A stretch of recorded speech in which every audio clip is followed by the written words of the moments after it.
How's it going? This video is about 5 compact rescue knives that you could realistically carry with you in a bag or in your car or something without thinking too much about, but when needed, you could really push them into a rescue type role, getting someone out of something or getting into something to render some assistance. You know, the most common example is maybe a car wreck, but even thinking a bit more laterally and in real world examples that I know that these knives have been used in is perhaps you're delivering meals to the elderly or the infirm. You knock and you knock and you know they're home, their car's there, their wheelchairs, you know, you can see that from inside the window and you can hear the faint little voice of from inside. They've had a fall, right? You want to get in there and be able to render some assistance. You get in the ambulance. Oh, sorry, the nearest ambulance is 20 minutes away. You know, you don't want to just stand there outside holding your dick. Get some consent. Lady, is it all right if I break into your house? I'm going to have to smash a window or something, but I'll come in and be able to get you into recovery position at least. No worries, you know.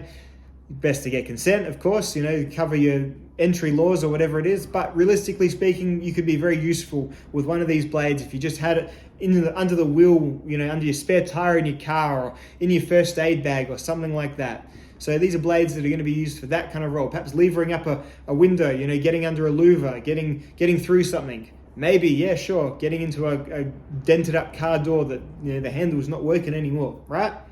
So what knives aren't for this? Let's start with the don'ts, right? My belt knife today, Civivi Elementum. D2 knife, hollow grind. Quite a finesse cutting tool. I was cutting up some meat before with it, absolutely lovely to cut with. But the D2 steel and the hollow grind, generally speaking, make it less reliable. I'm not saying it to be unreliable entirely. This is still a full ground knife, and you'd certainly have a try with it if it was your only thing, and there was, you know, the difference between affecting some help or not. But the D2 and the hollow grind is probably not the right combination of elements for this role. What else? Here's the K-bar. You always see these being used by movie tough guys. These have a pretty well documented weak point just here where under lateral stress, they bend. And that's fine. They bend back. They're 1095 steel. They're well treated and it's fine. These are more for hunting the ultimate game, man. And just opening just general MREs and all these other cool, perhaps, you know, military uses that people see, or just great collector knives or great sort of light outdoor knives, whatever, right? Same goes with the Buck 119, Buck 120. These guys here, you see these in heaps of movies. This is often the movie knife. This is the ghost face killer knife, or the 120 is, it's slightly longer. Yeah, great knives, really good finesse cutting tools. The hollow grind, the 420HC, absolutely lovely to cut meat with, for sure. But again, going into this handle, you're going to find some general structural weakness, and it's just not the knife that's for this role. Even though, you know, if it was your only knife, I guess you'd have a go. More likely to fail is what I'm saying.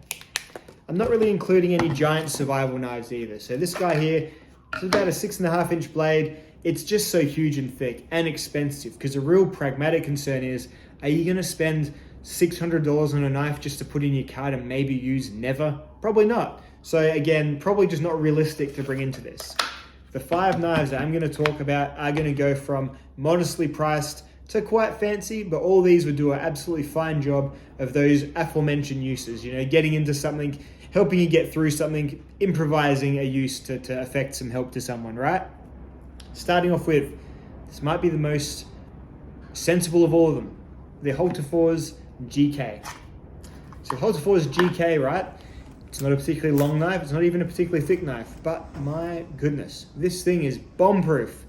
These are designed, they show you on the packaging that it's okay to hit the spine of this with a hammer. I've never seen a knife saying that you can do that without all these cautionary, you know, words about voiding warranties and whatnot. So these are cheap knives designed to be completely abused. Even though the handle is just plastic, I have walloped the back of these handles with hammers before, and the handle is, yeah, you get a bit of a white part of the plastic, but really it's all stayed together. I've had 3 of these and I've still got all 3 of them. One's a chisel, currently having a vinegar bath because I'd forgotten about it in the wheel well of my car and it got wet. Long story, it got wet and it was rusty like crazy. So that one's currently having a vinegar bath, but the other 2 of them, absolutely fine working order and have been legitimately used in these sorts of scenarios. So very cool knives, very cheap knives. Cheapness might be the best thing here, might be the driving element for a knife that you're basically gonna fire and forget. Holterfor's GK could be the most recommendable, but wouldn't be a very fun top 5 video if they were all just 5 Hultafors GKs. So let's move up through the price point to a knife that has it all in the name. The Cold Steel Survival Rescue Knife. This is the SK5 version. If you're buying one for this purpose, I wouldn't suggest shopping any higher than the SK5 version. You'll pay about $70 for one in Australia. You could get the compact one for $60, maybe a little bit more with shipping. The compact one's a 5-inch, this one's a 6-inch. They are thick.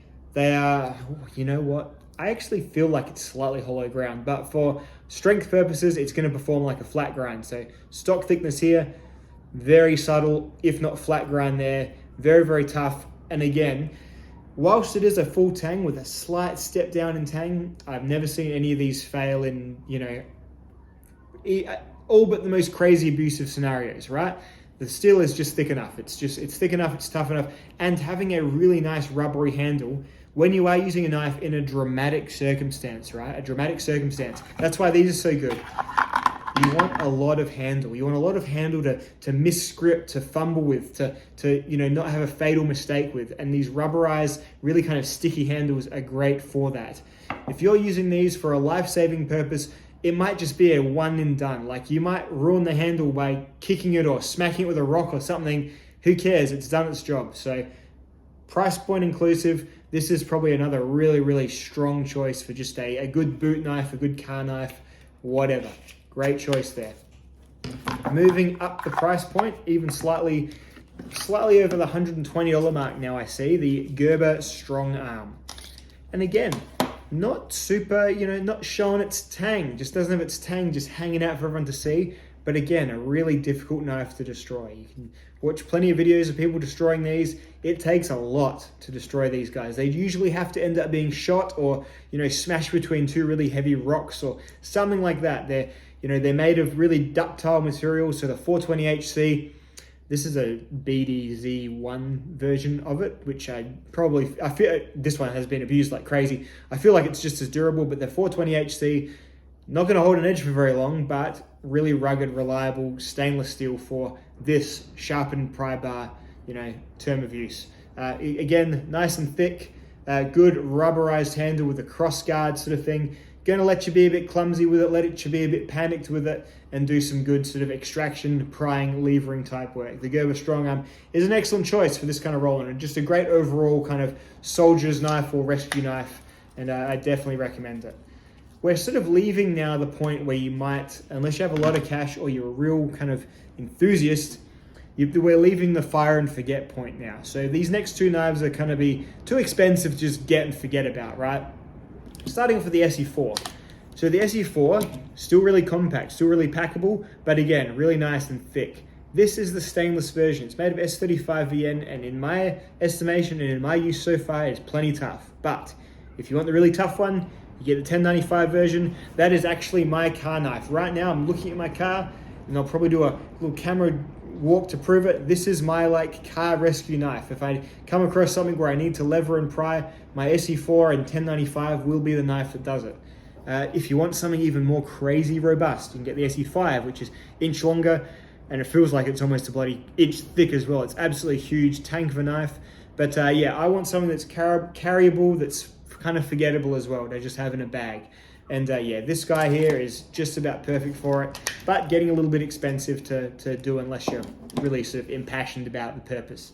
And lastly, the Falcon Even F1 Pro or the F1X are both knives that are going to do a really good job at it too. The F1 Pro is the one I have here. I had an F1X, I ended up selling it. It was just too slabby and probably too much like a sharpened pry bar for me to use.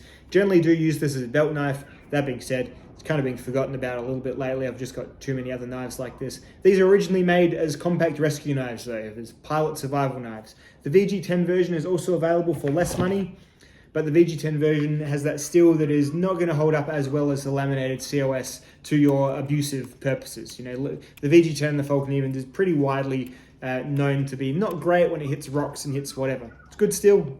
I like my F1, but yeah, this guy here is a better example of a knife that you could absolutely lever, pry, gouge, hack away with, and yeah, while still being a pretty nice compact little piece, able to be put in a rescue bag and forgotten about.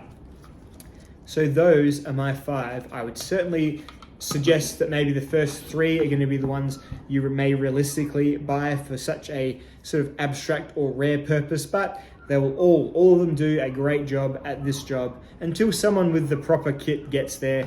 It's just sometimes, especially if you're in a country area like I am, that takes a while. The next police or fireman or paramedic units sometimes half an hour away, more, an hour it's been sometimes. So these will help you have some semblance of helping. Nothing worse than being at something where someone needs help and just kind of standing there. It sucks. It's a shit feeling. Make yourself feel better. Feel like you're actually trying to do something. Just make sure that everyone knows you're using it as well, so you don't freak anyone out when the police get there and you turn around and you go, oh, hey guys, I was just using... You get shot in the face, right? So just use some common sense. If you're gonna break into some lady's house that's fallen over, that you're delivering them Meals on Wheels to, make sure you do the basics. Ma'am, I see you need some help. I probably need to break a window. Is that okay? I'll take your pained cries as a yes, whatever. There's some thoughts to be had about that, but in general terms, for the sheer work that we're talking about, they'll do the job just fine. Thank you for watching. See you on the next video. Goodbye.